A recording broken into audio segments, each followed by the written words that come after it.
এক অত্যন্ত সুন্দরী কিন্তু অহংকারী রাজকুমারী অভিশপ্ত হয়ে ৬০ বছরের বুড়ি হয়ে যায়। কাচের প্রাসাদ ছেড়ে তার আশ্রয় হয় গ্রামের পথে পথে, আর এই পথেই আসে তার জীবনের প্রকৃত শিক্ষা। কিন্তু তার অভিশাপ কি সে ভাঙতে পারবে? ভাগ্য তাকে কোথায় নিয়ে যাবে জানতে চাইলে দেখতে থাকুন। চলুন শুরু করি। প্রাচীনকালে এক রহস্যময় রাজ্যের পাহাড়ের কোলে একটি ঝকঝকে কাঁচের প্রাসাদ দাঁড়িয়েছিল। এখন তার অস্তিত্ব নেই, কিন্তু তার জৌল্যস ছিল অপরূপ। প্রতিটি দেওয়াল, মেঝে, এমনকি ঝাড়বাতিও সবই কাঁচের তৈরি। তবু কিছুই ভাঙত না, যেন কোনো জাদু তাকে ধরে রেখেছিল। এই প্রাসাদে বাস করত এক রাজকুমারী, মাহিরা। সে ছিল অপূর্ব সুন্দরী, কালো ঝকঝকে চুল, পান্নার মতো সবুজ চোখে দুষ্টুমির ঝিলিক, আর হাসি যেন সূর্যের আলো, যা কাঁচের দেওয়ালে ঠিকরে পড়ত। তার গালে গোলাপি আভা, দীর্ঘ দেহ, সরু কোমর। মাহিরা তার রূপ নিয়ে সর্বদা মেতে থাকত, নিজের প্রশংসায় ডুবে থাকত। কিন্তু তার হৃদয় ছিল ঠান্ডা। সে ছিল অহংকারী, রাগী আর স্বার্থপর। ১৮ বছর বয়সেও তার মন ছিল ছেলে মানুষই, যেন কখনো বড় হয়নি। সে প্রজাদের পোকামাকড়ের চেয়েও তুচ্ছ মনে করত। তার কাছে নিজের রূপেই ছিল সব, যেন কাঁচের প্রাসাদের প্রতিটি দেওয়াল তার প্রতিচ্ছবি ফিরিয়ে দিত। এক শীতের দিনে প্রবল ঝড়ের মাঝে এক বৃদ্ধা প্রাসাদের দরজায় এসে হাজির। ৫ ঘন্টা হেঁটে এসেছিল সে, জ্বর আর ঠান্ডায় কাবু হয়ে গিয়েছিল। দরজার সিঁড়িতে পড়ে গেল বৃদ্ধা, তার দেহ কাঁপছিল। এক দাসী তাকে তুলে প্রাসাদে আনল, গরম কম্বল জড়িয়ে দিল। মাহিরা বই পড়া থামিয়ে রেগে উঠল। তার কণ্ঠ তীক্ষ্ণ। এই বুড়ি কে? দাসী নরম গলায় বলল, রাজকুমারী, এই বৃদ্ধা ঠান্ডায় কাঁপছিল, দয়া করে তাকে আশ্রয় দিন। মাহিরা ঠোঁট বাঁকিয়ে হাসল, তার চোখে উদ্যত্ত। না, সে চিৎকার করে বলল, ওকে যেখান থেকে এনেছ সেখানেই ফেলে আসো। আমার দরজায় পড়ে থাকলেই কি সবাই রাজসেবা পাবে? বৃদ্ধা ধীরে ধীরে উঠে দাঁড়াল। তার কাঁপা হাতে এক আঙুল উঠল মাহিরার দিকে, চোখে আগুন আর কণ্ঠ গর্জনময় ধ্বনি। তুমি হৃদয়হীন রাজকুমারী, তাই আমি তোমাকে অভিশাপ দিচ্ছি। রূপের অহংকার ধ্বংস হয়ে যাবে, তোমার দেহ ক্ষীণ হবে, বাকি জীবন বুড়ো হয়ে বেঁচে থাকবে। মাহিরার চোখে ভয় জেগে উঠল, কিন্তু তার অহংকার, তার হৃদয়ে একটা অজানা আতঙ্ক জন্ম নিল। যেন কাঁচের প্রাসাদের দেওয়ালে তার ভবিষ্যতের ছায়া পড়ছে। দিন গড়ায়, বছর পেরিয়ে যায়। রাজকুমারী মাহিরা আয়নার দিকে তাকিয়ে দেখে তার মুখে সময়ের ছাপ এত তাড়াতাড়ি পড়ছে যেন ১ বছরে ৬০ বছরের বুড়ি হয়ে গেছে। তার কালো ঝকঝকে চুলে এখন রূপালী ধূসর ছায়া, পান্নার মতো সবুজ চোচে ঝিলিক নেই, গালের গোলাপি আভা লীন। সে হাউমাহু করে কাঁদে, তার অভিশপ্ত হৃদয়ে ভেঙে চুরমার হয়ে যায়। রাজা তড়িঘড়ি হাকিম, কবিরাজ, এমনকি জাদুঘরদের ডেকে পাঠান। হাকিম এনে দেয় যৌবনের ওষুধ, গোলাপি রঙের তরল, যেন তাদের সূর্যের আলো বন্ধী। কবিরাজ ঝাড়ফুঁক করে, ধূপের ধোঁয়ায় ঘর ভরিয়ে দেয়, জাদুকর মন্ত্র পড়ে, তার ঝলকে আকাশের নীল শিখা জ্বলে ওঠে। কিন্তু কিছুই কাজ করে না।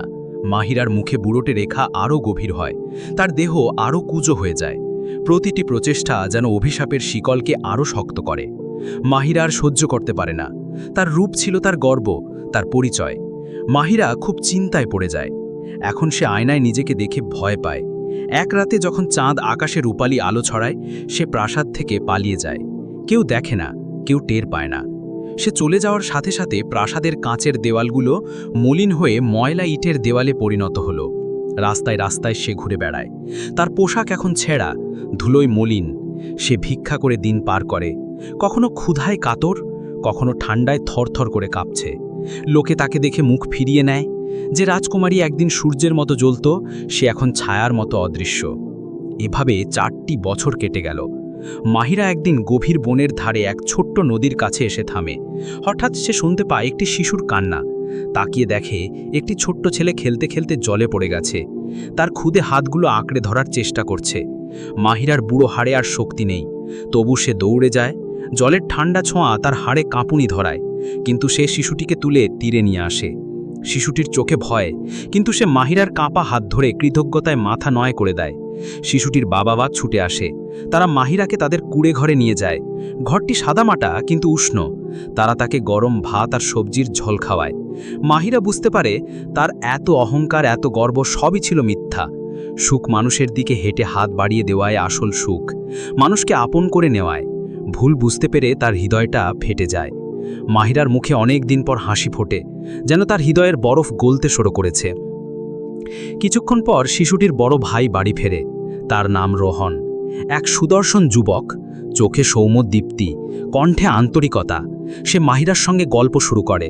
কথায় কথায় সে এক অভিশপ্ত রাজকুমারীর গল্প বলে, যে রূপে অহংকার করত, যে এক বৃদ্ধার অপমান করেছিল।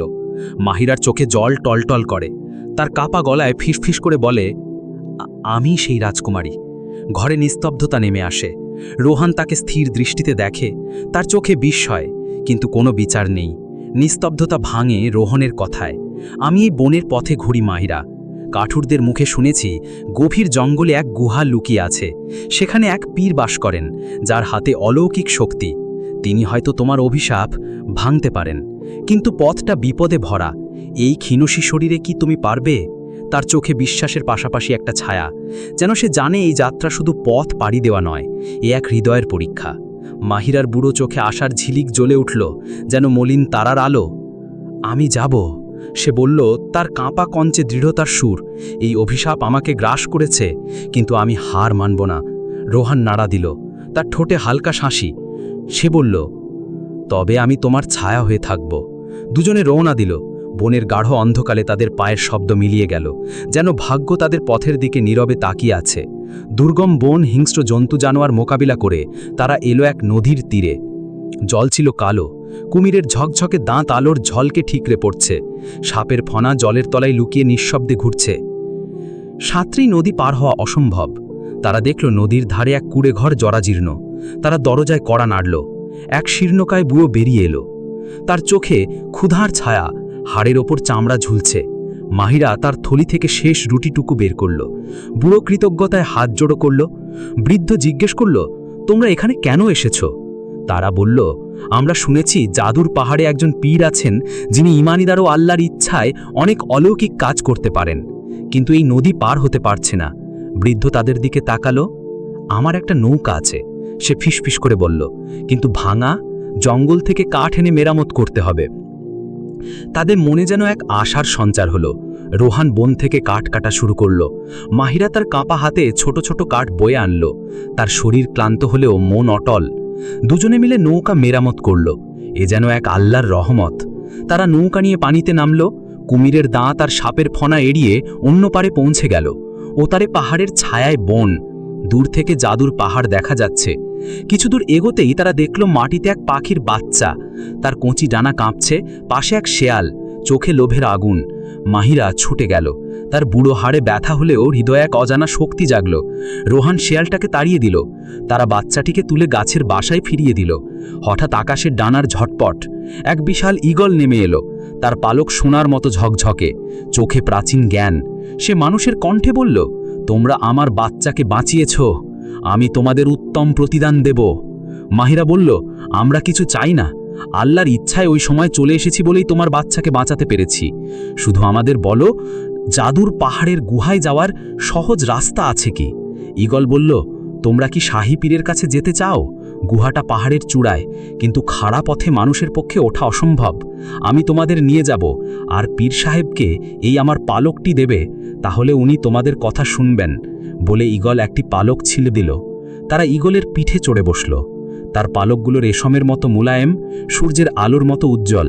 ঈগলের পিঠে চড়ে তারা পাহাড়ের চূড়ায় পৌঁছল। গুহার মুখে আলোর ঝলকানি যেন তারার মেলা। ভিতরে এক পীর দাঁড়িয়ে, তার গা থেকে আলো ঝরাচ্ছে, যেন সে নিজেই আলোর তৈরি। মাহিরা তার হাতের পালকটি পীর সাহেবকে দিয়ে বলল, আমাকে কি আপনি সাহায্য করবেন? আমি খুব বিপদে আছি। পীর সাহেব গম্ভীর কণ্ঠে বললেন, মাহিরা, আমি জানি তুমি কেন এসেছ। তুমি 2টি পরীক্ষা পাশ করেছ। ক্ষুধার্ত বুড়োকে খাবার, পাখির বাচ্চাকে জীবন, এগুলো ছিল তোমার হৃদয়ের পরীক্ষা। কিন্তু শেষ পরীক্ষা এখনো বাকি। তোমার প্রাসাদের পুকুর, যেটা এখন ময়লার শ্যাওলায় ভরা, তার তলায় এক বাক্সে তোমার অভিশাপ বন্দী। শুধু তুমিই তা দেখতে পাবে, শুধু তুমিই তা তুলে আনতে পারবে। কিন্তু সাবধান, পুকুরের জলে এক রহস্য লুকিয়ে আছে।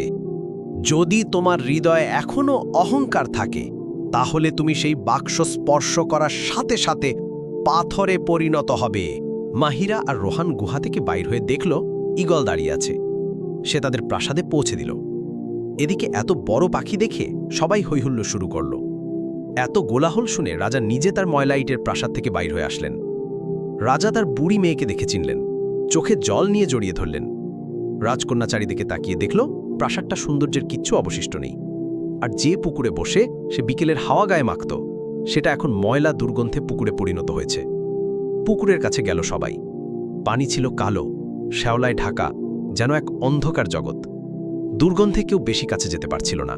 মাহিরা একবার রোহানের দিকে তাকালো। তার চোখে ভয় আর আশা মিশে আছে। সে এগিয়ে গেল আর জলে নামল। শ্যাওলা তার হাতে জড়িয়ে গেল, কাদা তার পায়ে লেগে রইল। পানি ঠান্ডা, যেন তার হৃদয়ের গভীরে ঢুকে পড়ছে। সে ডুব দিল, গভীরে, আরও গভীরে। অন্ধকার একটা বাক্স ঝকঝক করছে, যেন তার জন্য অপেক্ষা করছে। বাক্সে একটি কাগজ, তাতে লেখা, মানুষকে ভালোবাসতে শেখো, তবেই অভিশাপ ভাঙবে। মাহিরা আল্লাহর নাম স্মরণ করল। তার অহংকার, তার স্বার্থপরতা সব মনে পড়ল। সে তওবা করল, চোখে জল নিয়ে প্রজাদের কষ্ট মনে করল। কাগজটি হাতে ধরতেই পানি আলোকিত হয়ে উঠল, যেন সহস্র সূর্য জলে উঠেছে। আলোর মাঝ থেকে মাহিরা উঠে এলো, 22 বছরের এক টকবগে তরুণীর রূপে। তার যৌবন ফিরে এসেছে, তার রূপ আগের চেয়ে উজ্জ্বল। শরীরে ঝকমকে কাপড়, যেন আকাশে তারা জড়ানো। তার শরীরের আলোয় প্রাসাদের মলিনতা দূর হয়ে আবার ঝকঝকে কাচের প্রাসাদে পরিণত হল। সবুজ গাছপালা জেগে উঠল, দল বেঁধে পাখিরা আসতে শুরু করল। কিন্তু মাহিরার চোখে এখন নতুন আলো, করুণা আর ভালোবাসার।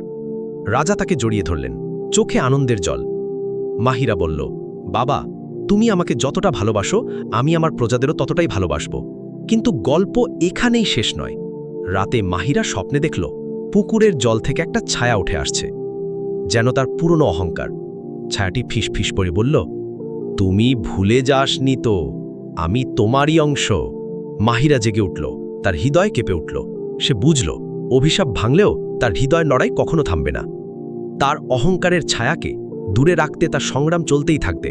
তাই সে রোহানকে ডেকে দায়িত্ব দিল, প্রজাদের দুঃখ শুনে সাহায্য পৌঁছে দেওয়ার।